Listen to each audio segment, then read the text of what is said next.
ना नहीं, तू लेकिन, एवं निश्चय ही, अहम मैं, जातु किसी काल में, ना नहीं, आसम था, ना नहीं, त्वम तुम, ना नहीं, इमे ये सब, जन अधिपाहा राजागण, न कभी नहीं, च भी, एवं निश्चय ही, न नहीं, भविष्यामः रहेंगे, सर्वे वयम हम सब, अतः परम इससे आगे। अनुवाद। ऐसा कभी नहीं हुआ कि मैं न रहा हूं या तुम न रहे हो अथवा ये समस्त राजा न रहे हो, और न ऐसा है कि भविष्य में हम लोग नहीं रहेंगे। ओम अज्ञानतिमिरान्धस्य ज्ञानाञ्जनशलाकया चक्षुरुन्मीलितं येन तस्मै श्री गुरुवे नमः। श्री चैतन्य मनोभीष्टं स्थापितं येन भूतले स्वयं रूप गदा मह्यं ददाति स्वपदान्तिकम्। वन्देहं श्री गुरो श्रीयुता पदकमलं श्री गुरुन् वैष्णवांश्च श्री रूपम सहग्र जातम सहगंड गुणाथान्वितम तम सजीवम साद्वैतम सावधूतम परिजन सहितम कृष्ण चैतन्य देवम श्री राधा कृष्ण पादान सहगण ललिता शिव शाकान्वितांश। हे कृष्ण करुणा सिंधु दीन बंधु जगतपते गोपेश गोपिका कांत राधा कांत नमोस्तुते। तप्त कांचन गौरांगी राधे वृंदावनेश्वरी वृषभानुसुते देवी प्रणमामि हरिप्रिये। वाञ्छाकल्पतरुभ्यश्च कृपा सिन्धुभ्येव च पतितानां पावनेभ्यो वैष्णवेभ्यो नमो नमः। श्री कृष्ण चैतन्य प्रभु नित्यानंद श्री अद्वैत गदाधर श्रीवासादि गौर भक्तवृंद। हरे कृष्णा कृष्णा कृष्णा हरे हरे, हरे राम राम राम हरे हरे। सबका स्वागत है भागवतम गीता जी की क्लास में। तो मैंने सोचा कि हम लोग कितने समय से हम लोग सत्संग कर रहे हैं, 1 साल हो गया। हाँ, तो क्यों ना एक प्रॉपर वे में कंडक्ट किया जाए जिससे कि हम चीज़ों को ढंग से समझ सकें। तो इसलिए मैंने पिछली बार जब वहाँ पे वंदना भाभी के हुआ था तो मैंने गीता जी का 10वां श्लोक लिया था, दूसरे अध्याय का 11वां श्लोक लिया था, और आज हम 12वां श्लोक ले रहे हैं जहाँ से भगवान की शिक्षा एक्चुअली में लेना तो हमें शुरू से ही चाहिए था, क्योंकि गीता जी के हर एक श्लोक बहुत ही महत्वपूर्ण है। लेकिन चूँकि भगवान की शिक्षा है, आत्मज्ञान की शिक्षा है, 11वें श्लोक से शुरू हुई है। एक्चुअली में देखा जाए तो आज के श्लोक से आत्मज्ञान की शिक्षा शुरू होती है। जब तक ये शिक्षा हमें प्राप्त नहीं होगी तब तक राधा माधव की या राधा कुंज बिहारी की लीलाएं हम नहीं समझ सकते या रास लीला नहीं समझ सकते। हम लोग 7 दिन की भागवत कथा सुनते हैं, लेकिन वो कथाकार जो तथाकथित कथाकार हैं जो 7 दिन में पूरी भागवत समेट लेते हैं, अगर हम 1000 साल तक भी कथाएं सुनेंगे तो भी नहीं समझ पाएंगे। ठीक है, एक दिन होता है कपिल देवहूति संवाद, एक दिन होता है प्रहलाद चरित्र, एक दिन होता है गोवर्धन धारण करना, एक दिन होती है रासलीला, एक दिन सुदामा चरित्र। ऐसे नहीं समझ सकते भागवतम। भागवतम का एक श्लोक पूरे जीवन लग जाए, एक शब्द पूरा जीवन लग जाए तो नहीं, तो एक शब्द को समझने में पूरा जीवन लग जाता है, तो कैसे हम 7 दिन में समझ सकते हैं। और भागवत क्या है? कॉलेज की शिक्षा है, और गीता क्या है? स्कूल की शिक्षा। कॉलेज कब जाते हैं? स्कूलिंग करने के बाद जाते हैं, डायरेक्ट कॉलेज में एडमिशन नहीं मिलता। तो बिना गीता समझे गीता की शिक्षा कहाँ पूरी होती है? सर्वधर्मान परित्यज्य मामेकम शरणं व्रज, है ना। एकमात्र मेरी शरण में आओ, सभी प्रकार के धर्मों का त्याग करके मैं तुम्हें सभी पापों से मुक्त कर दूंगा, डरो मत। ये शिक्षा गीता जी में भगवान देते हैं अंतिम अध्याय में। तो भागवत की शिक्षा कहाँ शुरू होती है? जहाँ पे व्यक्ति शरणागत हो जाता है तब भागवत की शिक्षा शुरू होती है। तो हम तो शरणागत हो ही नहीं है, हमसे चाय कॉफी प्यार लहसुन तो छूटता नहीं है। इसलिए सबसे पहले हमें क्या करना चाहिए? हमें गीता की शिक्षा समझनी चाहिए। भगवान क्या कहना चाहते हैं, आत्मा के बारे में क्या कहना चाहते हैं, शरीर के बारे में क्या कहना चाहते हैं। इसलिए गीता में 5 विषयों का वर्णन है। क्या 5 विषय का वर्णन है? जीव, ईश्वर, प्रकृति, काल और कर्म, है ना। ये गीता जी में इन विषयों पे वर्णन है। तो ये गीता जी की शिक्षा समझना अपने आप में बहुत बड़ी उपलब्धि है। अर्जुन ने गीता जी कितने समय में समझ ली थी बताइए? 45 मिनट में। और हमने तो अभी तक सुनना ही शुरू नहीं किया। हो सकता है हमें काफ़ी साल लग जाए, लेकिन हमें नित्य पढ़ते रहना चाहिए। जो व्यक्ति गीता जी में नित्य पढ़ता है वो व्यक्ति अपने आप में मुक्त है। गीता का अध्ययन का इतनी विशेष महिमा है, पर्टिकुलरली पुरुषोत्तम मास में, है ना। ये मास विशेष है।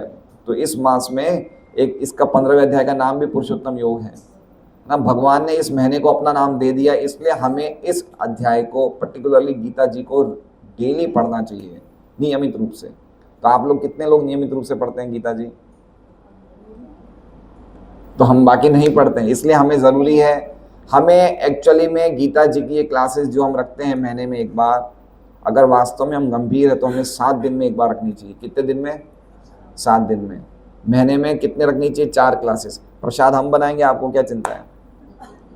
चिंता प्रसाद की हम बना के लाएंगे। 100 लोग आ जाए, 200 लोग आ जाए, कितने लोग आ जाए, हम बनाएंगे प्रसाद। हैं? हमारे तो पर्वत पार्टी में बाढ़ आती है। अभी हम लोग 4 दिन से हमारे नए वो सत्संग केंद्र में भागवत क्लास रखते हैं सुबह 7:30 पौने 8 बजे। आज 125 लोगों ने कथा सुनी, है ना। 125 लोगों ने प्रसाद लिया आज। तो कहने का तात्पर्य ये कि अगर हमें बार बार हम सुनेंगे, हमें अच्छा लगेगा तो हम और लोगों को इनवाइट करेंगे, लेकिन अगर हमें ही समझ में नहीं आएगा तो हम कैसे इनवाइट करेंगे? इसलिए हमें नियमित रूप से नित्यम भागवत सेवा डेली सुननी चाहिए गीता जी। पिछले श्लोक में भगवान अर्जुन को कहते हैं कि हे अर्जुन, तुम बातें पंडित जैसी कर रहे हो, लेकिन तुम शोक उस चीज के लिए कर रहे हो जिस चीज के लिए कभी भी कोई विद्वान शोक नहीं करता, है ना। शोक किसके लिए अर्जुन कर रहे थे? शरीर के लिए। और भगवान ये कह रहे हैं कि शरीर या तो जीवित अवस्था में या मृत अवस्था में कभी भी शरीर के लिए शोक नहीं करना चाहिए। मृत्यु क्या है और जन्म क्या है? जन्म क्या है और मृत्यु क्या है? तो वो बता रहे हैं भगवान की जब आत्मा का संयोग इस स्थूल शरीर से होता है, संयोग मतलब समझ रहे हैं, आत्मा का जुड़ना जब इस शरीर से होता है तो उसे क्या कहते हैं? जन्म। और जब ये आत्मा का वियोग शरीर से हो जाता है उसे क्या कहते हैं? मृत्यु। तो जो भी पंडित है, विद्वान है, वो जानता है कि मैं ये शरीर नहीं हूं, मैं तो भगवान की शक्ति हूं, मैं भगवान का अंश हूं, मुझे तो मृत्यु आने वाली ही नहीं है, तो वो शोक नहीं करता है। तो अर्जुन ने जब पहला श्लोक सुना जो हमने पिछली बार वर्णन किया था, तो अर्जुन ने पूछा भगवान से कि विद्वान लोग क्यों शोक नहीं करते? क्या पूछा भगवान से? कि आपने कहा हे कृष्ण, देखिए 11वां श्लोक क्या है, बहुत सुंदर श्लोक है, हम साथ में बोलिए।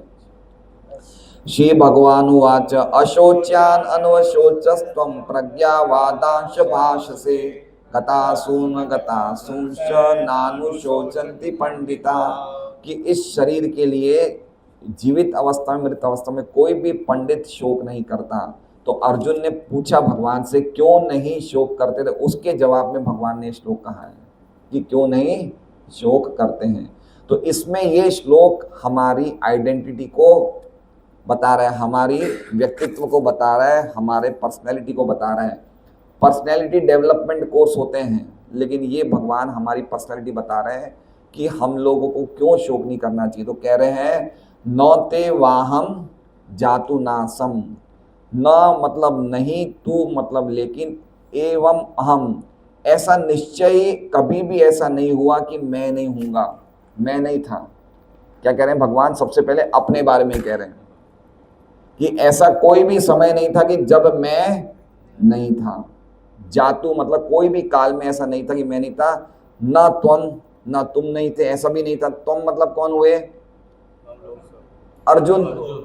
भगवान अर्जुन को कह रहे हैं ना।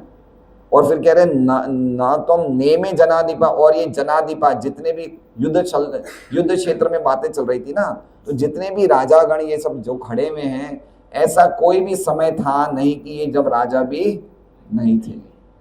मतलब समझ रहे हैं बात को? क्या कह रहे हैं पहली लाइन में?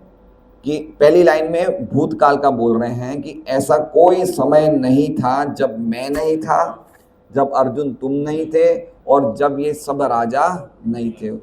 दूसरी लाइन है वो भविष्य के लिए न चेव न भविष्याम सर्वे वयम परम, और आगे भी ऐसा कोई समय नहीं होगा जब मैं नहीं होऊंगा, जब तुम नहीं होंगे और जब ये राजा नहीं होंगे। तो इसलिए भगवान इसमें हमारी सनातनता का, हमारी नित्यता का भगवान इंगित कर रहे हैं। समझ रहे हैं बात को? अब भगवान ऐसे भी तो बोल सकते थे कि ऐसा कोई समय नहीं था कि जब हम नहीं थे, हम नहीं होंगे, लेकिन भगवान ने हम नहीं बोल के ऐसा क्यों बोला कि मैं नहीं था, तुम नहीं थे, राजा नहीं थे? क्यों बोला, क्यों कहा ऐसा? भगवान कह सकते थे ना शॉर्ट में कि ऐसा कोई समय नहीं था जब हम नहीं थे, और आगे भी भविष्य में ऐसा कोई समय नहीं होगा जब हम नहीं होंगे। तो हम नहीं बोल के ऐसा क्यों कहा? 2 बार बोला, भविष्य के लिए भी बोला और भूतकाल की। क्यों, क्या बोला? 3 जनों को आइडेंटिफाई किया। किन 3 जनों को? मैं, अर्जुन, तुम और जितने राजागण हैं। इसका मतलब भगवान क्या बताना चाहते हैं? इसका मतलब भगवान ये बताना चाहते हैं, पहली बात ये कि हम सबका अस्तित्व सनातन है। समझ रहे हैं बात को? हम पहले भी थे, अभी भी हैं और बाद में भी रहेंगे। भगवान पहले भी थे, अभी भी हैं और बाद में भी रहेंगे। और भगवान के जो नित्य पार्षद जैसे कि अर्जुन, वो भी पहले था, अभी भी है और अभी भी है। ये बोला नहीं है इस श्लोक में। भगवान ने क्या कहा है? वर्तमान, अरे भूतकाल बोला है और भविष्य काल बोला है। लेकिन अगर भूतकाल में है, भविष्य काल में है, तो वर्तमान में भी होने चाहिए। सही बात है ना? जैसे शरीर ये शरीर भूतकाल में रहता है क्या? ये शरीर भूतकाल में था, भविष्य में रहेगा, तो वर्तमान में है? वर्तमान में है या नहीं है? वर्तमान में शरीर है या नहीं है? नहीं है, नहीं है। गीता जी का 16वां अध्याय, नासतो विद्यते भावो नाम, ये शरीर का अस्तित्व नहीं है। शरीर तो कॉन्स्टेंटली मृत्यु को प्राप्त हो रहा है नहीं है, जा रहा है। ये स्वामी रामसुंदर जी ऐसे तो बोलते हैं, स्वामी शरीर तो जा रहा है। शरीर परिवर्तनशील है, शरीर जड़ है, आत्मा नित्य है और आत्मा चेतनशील है। तो आत्मा थी, रहेगी, इसका मतलब है भी। शरीर पहले नहीं था, बाद में नहीं रहेगा, इसका मतलब अभी भी नहीं है। इसलिए शोक क्यों कर रहे हो? तो पहले तो ये बात बता दिया कि जो चीज रहने वाली ही नहीं है उसके लिए शोक क्यों कर रहे हो? शरीर की कोई सत्ता ही नहीं है, तो शरीर के लिए क्यों शोक करना? ये बात बताने के बाद भगवान क्या कह रहे हैं कि इसके साथ साथ ये भी समझना चाहिए कि हम सब भी अलग अलग हैं। समझ रहे हैं बात को? देखिए भगवान 3 कैटेगरी क्यों बता रहे हैं यहाँ पे? पहली कैटेगरी किसकी बता रहे हैं? खुद की, है ना? दूसरी कैटेगरी किसकी बता रहे हैं? एक नित्यबद्ध है और एक नित्य मुक्त है। अर्जुन कौन है? नित्य मुक्त। समझ रहे हैं बात को? अर्जुन भगवान के पार्षद है। जहां भी भगवान जाते हैं अपनी लीला करने के लिए, अर्जुन साथ साथ में जाते हैं। इसलिए अर्जुन नित्य मुक्त है। नित्य मुक्त मतलब वो कभी भी जन्म मृत्यु के चक्कर में नहीं आते। और राजा को क्या बताया? ये सब नित्यबद्ध हैं। इसलिए 3 कैटेगरी के लोग हैं, जो हमेशा मुक्त रहते हैं, जो हमेशा बद्ध रहते हैं और जो भगवान रहते हैं। ये पहले भी थे, बाद में भी रहेंगे, इसका मतलब वर्तमान में भी है। अब देखिए जो पहला श्लोक, ये बातें हमें क्यों समझना चाहिए? देखिए समझिए इस बात को। ये गीता जी का मान लीजिए सबसे इंपॉर्टेंट श्लोक है। सबसे इंपॉर्टेंट मतलब बहुत सारे इंपॉर्टेंट श्लोक, उसमें एक ये है। जब तक इस श्लोक को नहीं समझेंगे तब तक हम गीता जी को नहीं समझ सकते, और इस श्लोक को समझे बिना आगे चले जाएंगे तो हम गीता जी की समझ से बहुत दूर चले जाएंगे। जैसे मान लीजिए अगर हमें सूर्य हेरिटेज के लिए, अगर हम मजूरा गेट से आ रहे हैं तो सूर्य हेरिटेज के लिए हमें कहाँ मुड़ना है? लेफ्ट मुड़ना है ना।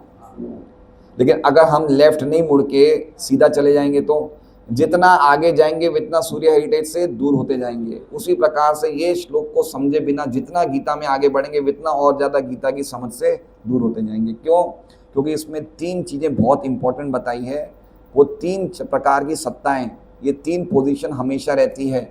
ये तीनों कभी आपस में मिलते नहीं हैं, ये तीनों कभी आपस में परमात्मा से विलीन नहीं होते। ये बात समझने जैसी है, ये बहुत इंपॉर्टेंट बात है।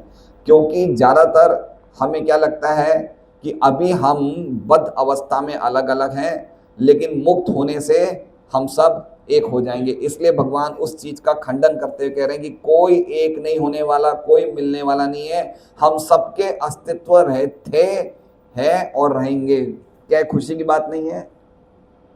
क्या खुशी की बात नहीं है? हम सब रहने वाले हैं, कोई भी किसी से मिक्स नहीं होने वाला है, ना हम एक दूसरे से मिक्स होंगे, ना ही हम भगवान में विलीन होंगे। ये बात जब तक नहीं समझेंगे तब तक गीता को नहीं समझ सकते। इसलिए भगवान ये बात पे बहुत जोर दे रहे हैं, 2 बार जोर दे के बोल रहे हैं। अब देखिए तात्पर्य इसकी टीका जो है, वो टीका में सबसे पहले भगवान अपनी पोजीशन क्लियर कर रहे हैं कि भगवान कौन है। क्या कर रहे हैं? अपनी स्थिति को बता रहे हैं कि 3 जनों में भी मैं, तुम और राजाओं में मेरी क्या स्थिति, मेरी स्थिति को भी कोई व्यक्ति प्राप्त नहीं कर सकता। तो भगवान कह रहे हैं, वेदों में, कठोपनिषद में तथा श्वेता शतर उपनिषद में भी कहा गया है कि जो श्री भगवान असंख्य जीवों के कर्म तथा कर्म फल के अनुसार उनकी अपनी अपनी परिस्थितियों में पालक है, वही भगवान अंश रूप में हर जीव के हृदय में वास कर रहे हैं। केवल साधु पुरुष जो एक ही ईश्वर को भीतर बाहर देख सकते हैं, पूर्ण एवं शाश्वत शांति प्राप्त कर पाते हैं। नित्यो नित्यानाम चेतन चेतनानाम एको बहुनाम विददाति कामान तम आत्मस्तम ये अनुपंच धीरा तेषाम शांति शाश्वती नित्यशाम। नित्यो नित्यानाम, बहुत सारे नित्य हैं जिसमें भगवान प्रमुख नित्य हैं, और बहुत सारे चेतनशील हैं उसमें भगवान प्रमुख चेतनशील हैं। समझ रहे? कहने का मतलब क्या है कि भगवान हमेशा हमारे पालक रहेंगे, वो हमेशा स्वामी रहेंगे। कुछ लोगों का कहना है कि कृष्ण जो है वो सनातन नहीं है, वो भी हमारे जैसे, उनका शरीर भी क्या है, उनका शरीर भी क्या है, हमारे जैसे भौतिक है। लेकिन इस बात को खंडित करके भगवान कह रहे हैं ऐसा नहीं है, मैं हमेशा सबका पालक बना रहूंगा। ठीक है, भगवान गीता जी में क्या कहते हैं 5वें अध्याय में, भोक्तारम यज्ञ तपसाम सर्वलोक महेश्वरम सूरदम सर्वभूतानाम ज्ञात्वा माम शांति। मैं समस्त यज्ञों का भोक्ता हूँ, समस्त लोगों का स्वामी और सभी जीवों का मैं परम शुभ चिंतक हूँ। तो भगवान की स्थिति को समझना चाहिए, भगवान कौन है। जब तक कृष्ण की स्थिति को नहीं समझेंगे, कृष्ण की विशेष स्थिति है और उस स्थिति को कभी भी कोई व्यक्ति प्राप्त नहीं कर सकता, ये समझना चाहिए है। अगर हम ये बात समझते हैं कि आत्मा और परमात्मा एक है, आत्मा और परमात्मा एक है, तब तक गीता जी का हम ABCD भी नहीं समझ पाएंगे। आत्मा हमेशा आत्मा रहेगी, परमात्मा हमेशा परमात्मा रहेंगे, और भगवान आत्मा और परमात्मा के ऊपर की स्थिति, जो कि परमात्मा भगवान का ही अंश है ना। परमात्मा भगवान में अंतर नहीं है, लेकिन फिर भी श्री कृष्ण परम सत्य है। ये जब तक हम नहीं समझेंगे तब तक गीता जी समझना बड़ी मुश्किल हो जाएगी। इसलिए गीता जी में बार बार भगवान कहते हैं, मत्तः परतरम नान्यत् किंचित अस्ति धनंजय मयि सर्वमिदं प्रोतम सूत्रे मणिगणाइव।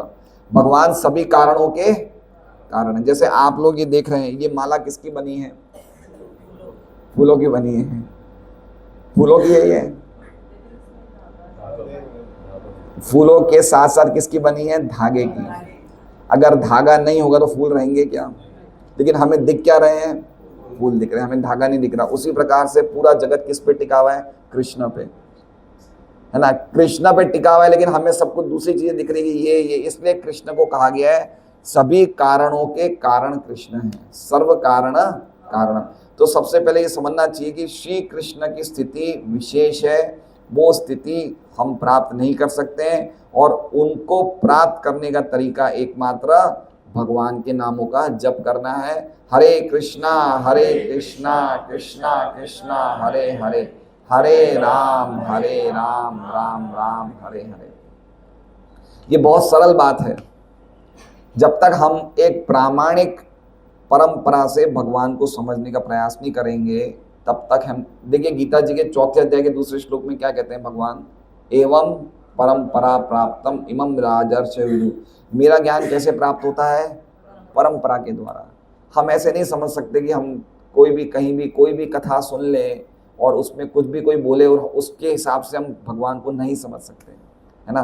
भगवान कहते हैं चैतन्य महाप्रभु के रूप में, मायावादी भाष्य सुनीले हय सर्वनाश। क्या बोल रहे हैं भगवान? मायावादी भाष्य, कोई कोई कथाकार ये होते हैं जो भगवान श्री कृष्ण को और जीवात्मा यानी कि हमको क्या मानते हैं? एक ही मानते हैं। वो क्या कहते हैं कि अभी हम लोग सब अज्ञानता में हैं, इसलिए अलग अलग हैं, जीव अलग है, परमात्मा अलग है, लेकिन जब ज्ञान हो जाएगा तो क्या हो जाएगा? जीव और परमात्मा एक हो जाएंगे। इसी तो कहते हैं मायावाद। तो जितने भी कथाकार, तथाकथित कथाकार हैं जो परंपरा में नहीं हैं, वो अल्टीमेटली कथा तो बोलते हैं, लेकिन उनके पीछे भाव क्या है कि जीव और परमात्मा एक है। अब ऐसे लोगों से हम कथा सुनेंगे तो कृष्ण कथा जो अमृत प्रदान करने वाली है, वही कृष्ण कथा क्या दे देगी? हमें जहर दे देगी।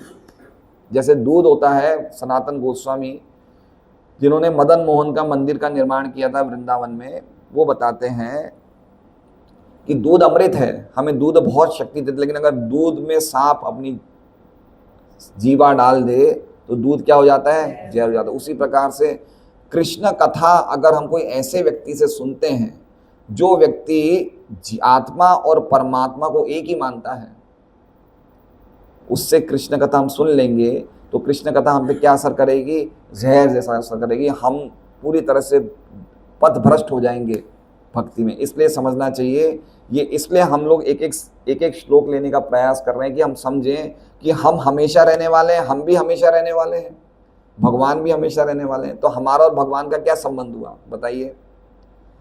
हम हमेशा रहने वाले हैं ना। गीता जी में भगवान क्या कहते हैं? ममे वांशो जीव लोके जीव भूत सनातन, हम भगवान के सनातन अंश हैं। तो हमारा भगवान से क्या संबंध हुआ? सनातन। तो हम हमेशा अंश ही बने रहेंगे। हम कभी भगवान बन सकते हैं क्या? या भगवान से एक हो सकते हैं क्या? नहीं हो सकते हैं। हमारा अस्तित्व अलग ही रहेगा। हम भगवान से एक क्यों होना चाहते हैं, है ना। कोई बाप अपने बेटे से, कोई बेटे को बोलेगा कि तू मेरे में अंदर आके एक हो जा? नहीं, बाप बाप है, बेटा बेटा है, दोनों का अस्तित्व अलग अलग है। कोई भी व्यक्ति एक क्यों होना चाहता है? तो हम लोग क्यों एक होना चाहते हैं, है ना। लिखा जाता है ब्रह्म लीन, ब्रह्म में लीन हो गए। लेकिन हमें लीन क्यों होना है? हमारे अस्तित्व तो हमेशा अलग है। भगवान गीता जी के स्पष्ट ये श्लोक में स्पष्ट कह रहे हैं कि सबका अस्तित्व एक एक एक अलग अलग है, कोई एक नहीं है इस जगत में, कोई एक नहीं है। कोई मोक्ष का अर्थ, ज्यादातर हम मोक्ष का अर्थ क्या समझते हैं? मोक्ष का अर्थ क्या है? कि भगवान से एक हो जाना, भगवान से मिल जाना, भगवान में एकाकार हो जाना, ब्रह्म ज्योति में विलीन हो जाना। लेकिन इस श्लोक के अनुसार ये सबके अपने अपने अस्तित्व हैं। भगवान से हम एक होना चाहते भी है तो भगवान अपने आप में हमें समा लेंगे, लेकिन हमारा अस्तित्व अलग बना रहेगा। हम अपने अस्तित्व को मिटाना क्यों चाहते हैं, है ना। गीता जी का सबसे बड़ा क्या है, शिक्षा क्या है? हम हमेशा रहने वाले, हमारा अस्तित्व हमेशा है। हमें क्यों मिटाना है अपना अस्तित्व? हम अगर मर गए, शरीर अगर क्षय हो जाता है, शरीर को हम छोड़ देते हैं, लेकिन फिर भी हम रहने वाले हैं। हम कोई आत्मा से या परमात्मा से एक क्यों होंगे? तो ये शिक्षा ये श्लोक दे रहा है। इसलिए ये श्लोक की बहुत विशेष महिमा है। ये श्लोक को टीका भी, इसमें 2 पेज की टीका है जो बता रहा है कि श्लोक की कितनी कीमत है। तो आगे हम ये श्लोक की टीका पढ़ते हैं। देखिए अभी हमें थोड़ा कुछ बोर लगेगा, यार ये क्या बातें चल रही है, कुछ समझ में नहीं आ रही है। कहाँ हम ठाकुर जी की जन्म की लीलाएं सुन रहे हैं, कहाँ हम भगवान माखन चोरी कर रहे हैं। लेकिन वो लीलाएं हम कभी नहीं समझ सकते। क्यों?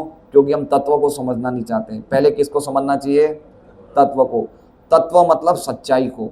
जब तक हम भगवान की सच्चाई को नहीं समझेंगे, भगवान कौन है, तब तक लीलाओं को हम मिसअंडरस्टैंड कर लेंगे, है ना। भगवान की 16,108 रानी, मेरी 2 पत्नी क्यों नहीं हो सकती? मेरी भी हो सकती है। तो इसलिए तत्व को समझना चाहिए, कृष्ण कौन है।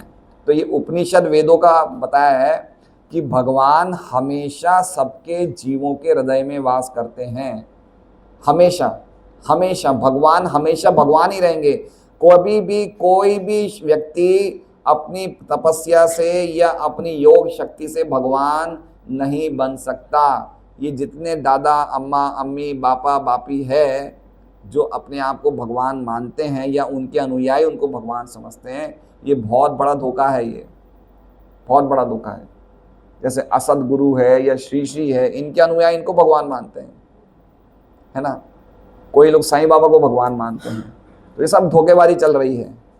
कृष्णा परम सत्य, कृष्णा पहले भी थे, अभी भी हैं, बाद भी रहे, उनकी पोजीशन को कोई खतरा नहीं है। बाकी आएंगे जाएंगे, उनका मौसम आता है जाता है, इसलिए ये बात समझनी चाहिए। आगे हम पढ़ते हैं, जो वैदिक ज्ञान अर्जुन को प्रदान किया गया वही विश्व के उन समस्त पुरुषों को प्रदान किया जाता है